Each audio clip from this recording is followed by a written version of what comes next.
Taste the Daily.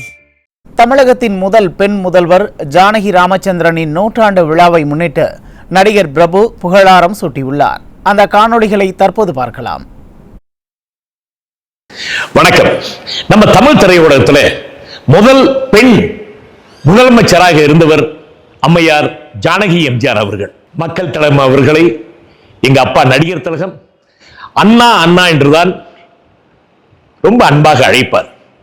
அதே மாதிரி அம்மையார் ஜானகி அவர்கள் எங்க அப்பா சகோதரர் என்றுதான் அழைப்பார்.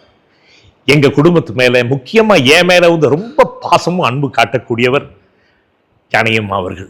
இந்த நூற்றாண்டுல அவருக்கு ஒரு பெரிய விழாவை எடுத்து கொண்டாட போறாங்க அப்படின்னு நினைக்கும் போது ரொம்ப ரொம்ப சந்தோஷமாக இருக்கு. அண்ணன் எடப்பாடி அவர்கள் இதை முன்னாடி இருந்து நடத்த போறார் என்று கேள்விப்படும் போது ரொம்ப சந்தோஷமா இருக்கு, பெருமையா இருக்கு. அண்ணன் எடப்பாடி பழனிசாமி அவர்களுக்கும் அவர் பின்னாடி இருக்கும் கட்சியினர் அத்தனை பேருக்கும் எங்கள் அன்னை இல்லத்தின் சார்பாக நன்றியையும் வாழ்த்துக்களையும் தெரிவிச்சுக்கிறோம். வணக்கம்.